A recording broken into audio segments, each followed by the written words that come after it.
Okay, the first cope that I'm going to make is going to be a right side cope. Now, the first cut that I make, no matter which side I'm coping, the right side or the left side, and you always want to remember to do this, is that first intersection along the bottom, I want to square it off. I call this nubbing the bottom. It's just, if you're following that edge up there, that first angle, just square it off at that point right there. Now you can make this cut in the miter saw if you'd like. I'm going to freehand it here. I just going to take the jigsaw into it.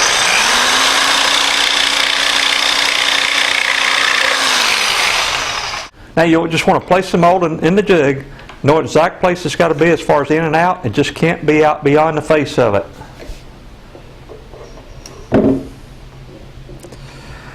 Now when I start my cut, I'm going to start from the back side, coming up about 1/8 of an inch off the bottom, coming up parallel with the bottom till I reach my profile. Then I want to turn the jigsaw and follow the profile on out. I'm also, when I reach a certain point, this point here, I'm going to remove the jigsaw and come in from the back side and make a relief cut.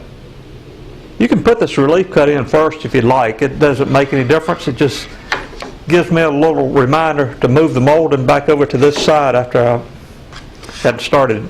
Because you always want to start out with it up against the opposite side. And then before you get to the end, you want to pull it back to the side closest to you so that you don't cut into the jig.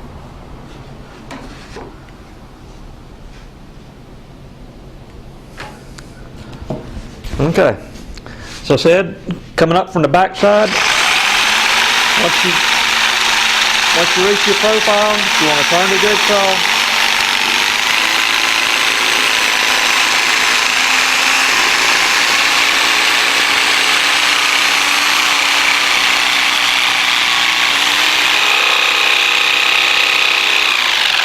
Now when I reach this point, I'm going to remove the jigsaw, come in from the back side and make that relief cut.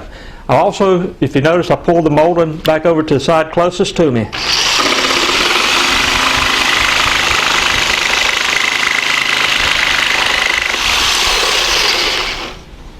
Now you just start back up, follow your profile.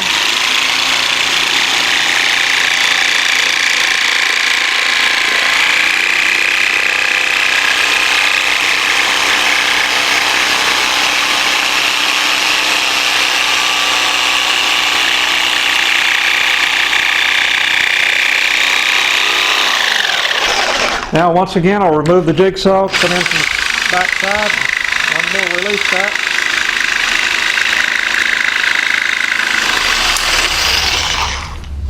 And there you have it. You get a nice clean cut on the face side, but the nice part is it gives you that uniform undercut. You never have to take any more off these areas here.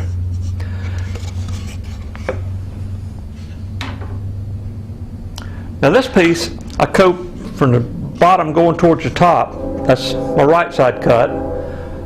I'm going to move down to the other end and we're going to do a left side coat, and this time I'm going to go from the top towards the bottom, and I'll actually make these sharp turns with the jigsaw. Okay, now we're ready to start our left side coat, and once again remember to nub the bottom off, just square at that first intersection there. And the reason I do that is it allows me to leave that little bit of meat in. You can leave as much of a little bit more than 1/8 of an inch if you like. It just keeps that bottom edge from breaking off. If you follow your cut all the way through, you end up cutting the bottom of your molding off at an angle, and it leaves a gap in the bottom of it. This way it just butts into the other piece of crown mold. It doesn't affect the way it fits. Now once again, I'll just freehand this cut.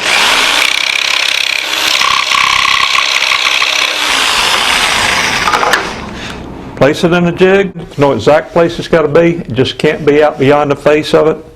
You want to start out against the opposite side, because once again, before you finish your cut, you want to pull it back to this side so that you don't cut into your jig. Now, as I said, I'm going to start from the top. I'll make these sharp turns. It's not that difficult to do.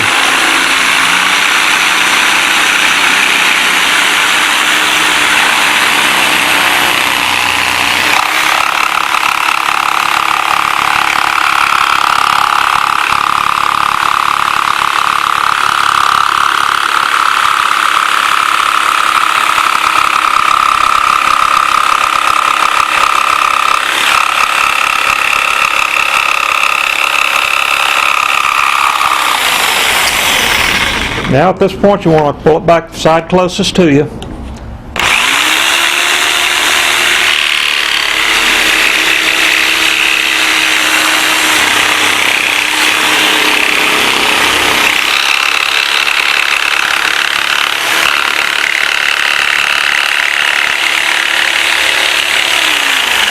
Now, about 1/8 of an inch from the bottom, I want to turn the jigsaw and come on out the back side, leaving that little bit in the bottom.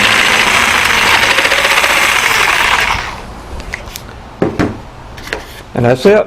You get a nice clean cut on the face side. And once again, it gives you a uniform undercut on the back side. It doesn't matter which way you do it, coming from the bottom towards the top or from the top to the bottom. It's whichever way feels more comfortable to you.